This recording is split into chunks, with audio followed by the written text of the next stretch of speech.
What's poppin', mi gente? Your boy's back with another video.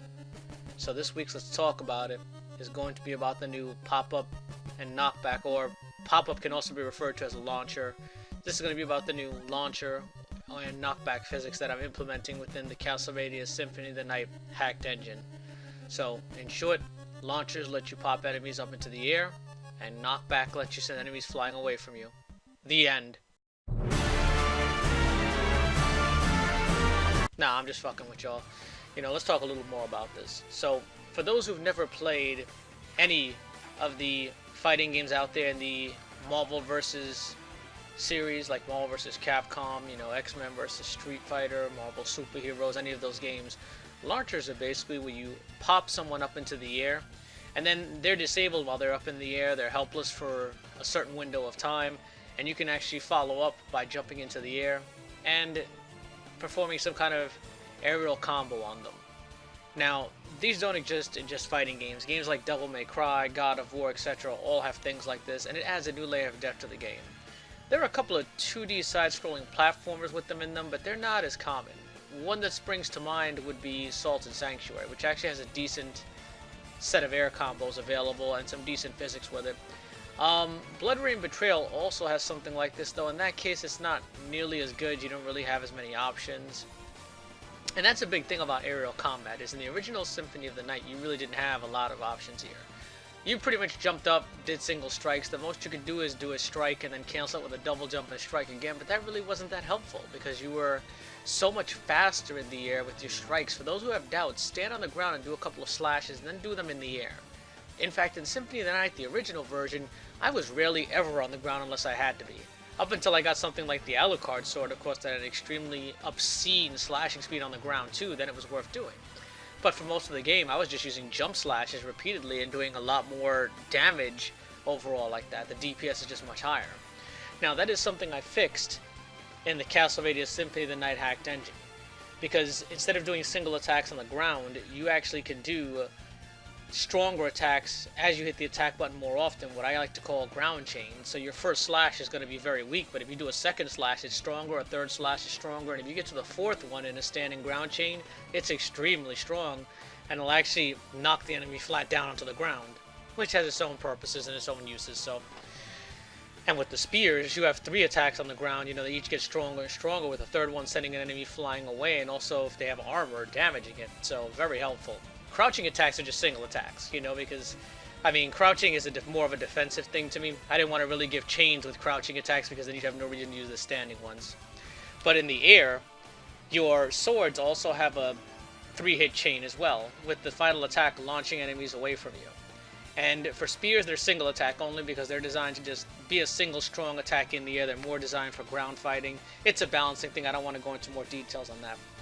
But when it comes to using swords and clubs, that's going to be called Weapon Set 1. You have the option of popping an enemy up into the air.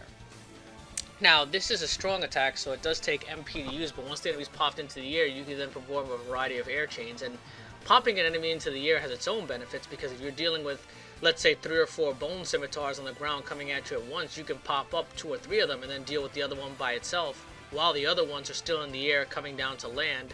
And it just makes it much more likely that you'll survive versus taking on 3 of them at once and dealing with their different slashing speeds or possible different attacks, because many enemies are being given extra attacks now to add more variety and make it so that you can't just do what I call layering up several enemies on top of each other and they're all going to attack at once and you've got them locked in a pattern where it's very easy. No, there's more variance to it. You have to be more on your toes, more ready to react, and it just makes the game much more challenging and interesting. For those who don't know what I'm talking about, look at a game like Dark Souls, where the enemies have many varied normal attacks, and many of which have different timings to them, and you just really have to learn to recognize each attack and dodge it, versus just being, hey, if you're facing 5 zombie type enemies at once, they're all going to come at you with a single slash, and you just have to dodge them all at once. You try that in Dark Souls, you're going to get murdered.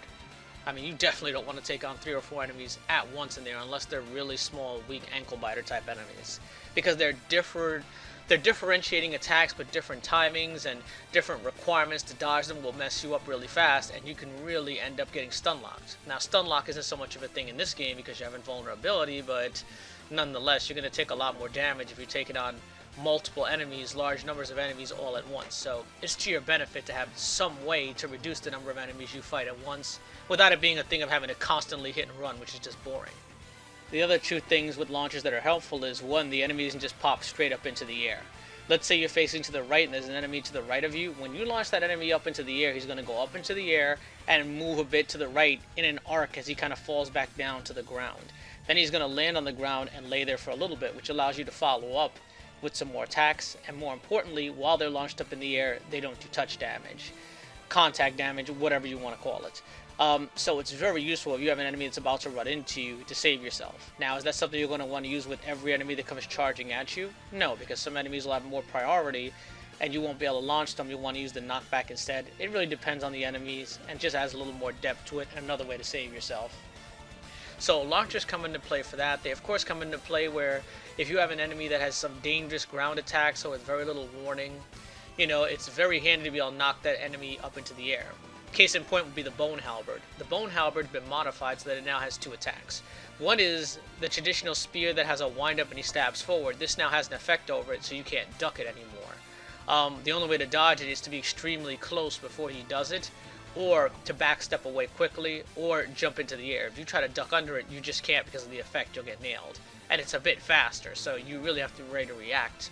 And then on the other side of things, you have a regular stab spear where he doesn't wind up. He just stabs forward with the spear with very little to no warning, and this can be ducked. Okay, but I've also made him more aggressive. He has faster motion. He's much more likely to keep walking towards you while you're ducking and do contact damage with you. So if you're in a tight passage, your goal is to get him up in the air as soon as possible. This is not an enemy you want to leave on the ground, especially because I'm setting it up now so that many times you won't just run into one single enemy. You've got other enemies coming at you, like, you know, unlimited spawning bats, unlimited spawning Medusa heads, possibly a skeleton above or below you throwing bones, things like that.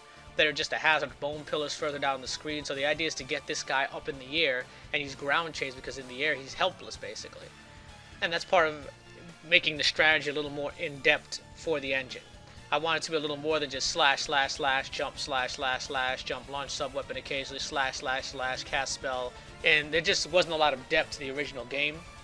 And when it came out 20 years ago, that's the way games were. But nowadays, you compare that to even a game like Salt and Sanctuary, Hollow Knight, Dead Cells, that have so much more intricacy to them. And, well, the game will just feel dated. And that's not the goal here, is not to release something that feels like it's 20 years overdue.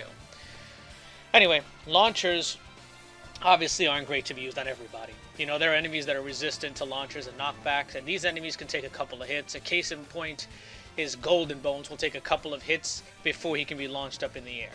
Okay, and this is so that you can't just walk up to a late game enemy like that hurls tons of bones and he becomes no threat at all. No, the idea is to make it so that launchers can't be used on each and every thing over and over to incapacitate them.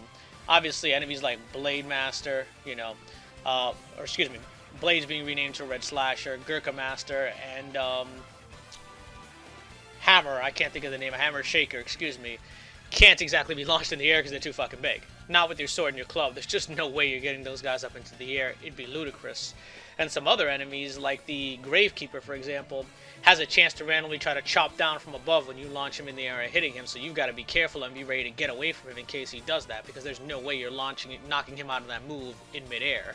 And if you just launch him up in the air, well, that attack, when he lands, also creates a shockwave on the ground that if you're anywhere near where you launched him up, you're going to get hit. So enemies like that, probably not the best idea to launch them in the air when you've got things around you, and stick around. It's better to launch and get away. Same for an enemy like the Blade Master. I have no idea why they renamed him Blaze Master in later games. That is the stupidest fucking name I've ever heard of. It makes absolutely no sense. He doesn't even use fire, and it's just... Anyway. Or Skeleton Blaze is even worse, but... he, in particular, can counter, and when he's getting up off the ground, he'll also get up by flipping up, which does damage, so you don't want to be anywhere near him, because that's another physic in the game. Enemies that are knocked down, you can still hit them with moves like a crouching downward slash, or if you want to use the strong spears jumping move, the spears and two-handed swords, we'll call them weapon set 2 from now on's strong jumping move, he impales down with the weapon, and that does a lot of damage on enemies that are knocked down. So it's useful to use weapon set 1 to pop an enemy in the air, do an air chain, then go to weapon set 2, dash over, and use that impale move to do a lot of damage and potentially finish off that enemy you don't want getting up before the other enemies reach you. So that's launchers in a nutshell. Let's talk about knockback. Knockback, just like launcher, not everybody's going to be affected by it. You know, not every enemy's going to be all just, you can just swing and knock them back the first hit. No, some enemies will have to be hit a couple times to soften them up first. Then you can knock them back. You know, it really varies. The later the game gets, you know, the harder it becomes. The less likely it is you're going to be able to use these moves as much on enemies immediately to just get them out of your way. But the other side of that is, of course, if enemies are getting stronger, there might be less of them because we don't want you to feel overwhelmed. I can create a room with, you know, 5 skeletons coming at you at once. That's manageable. 5 golden bones skeletons, that's not going to be very manageable if they're all at once running at you in a small space. You're going to get overwhelmed. So, anyway, getting back to knockback. Knockback is just what it sounds like. You hit an enemy, they're sent flying and spinning away from you. For those who haven't seen the animations for these, you know, check out my Patreon page. I have one up of each of them, launchers and knockback. But knockback is, again, designed to be something to help you thin out the enemy herd, and this is much more helpful when you have something like, let's say, a couple of bone scimitars coming at you while you have a paranthropus like they do in the Colosseum. You know, you don't want to deal with 3 or 4 bone scimitars chopping away at you, and I'm giving him a new jumping chop attack as well, you know, and a stabbing attack. You don't want to deal with those variances while you're dealing with a giant skeleton trying to crush your skull. So instead, what do? Knock them away, and either run after them and deal with them away from the big bone daddy, or instead, if you want to soften Bone Daddy up and take care of him first, go right ahead. But the idea is give you more options in combat, so I can make thicker enemy groups and more dangerous enemy groups with more variance to them.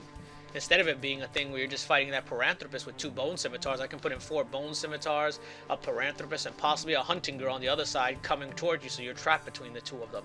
You know, in this way, the idea is, okay, well, knock those skeletons back when they get near paranthropus, you damage him at the same time.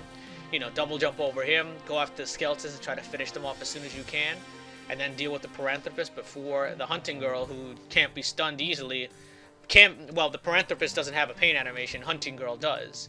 You know, so another strategy would be to go after the hunting girl and hit her enough to knock her back and then go back to paranthropus. The point is, there are options here, different ways of doing things, you know, versus just slash, slash, slash, jump back step, slash, slash, slash, jump back step.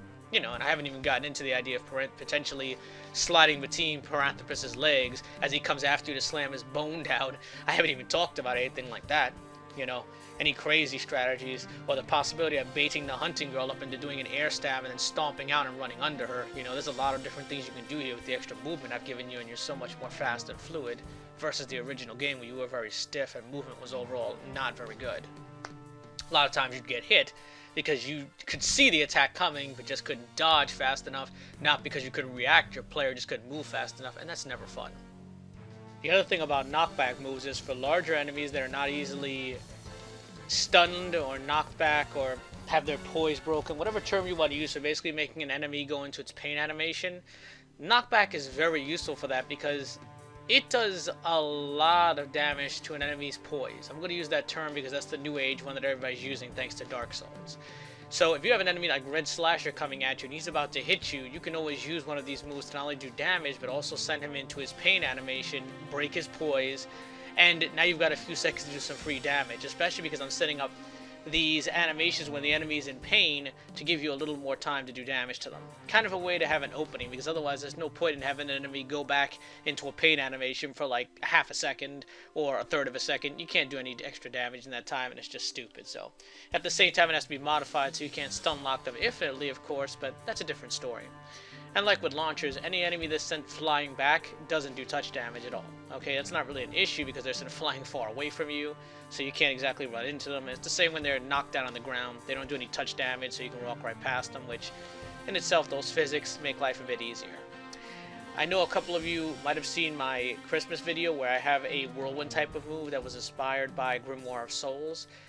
That move is a move that's designed specifically as a defensive one in that it does a decent amount of damage, but it'll also launch any smaller enemies. It'll send them flying away from you afterwards, so it's like a combo of a launcher and a knockback.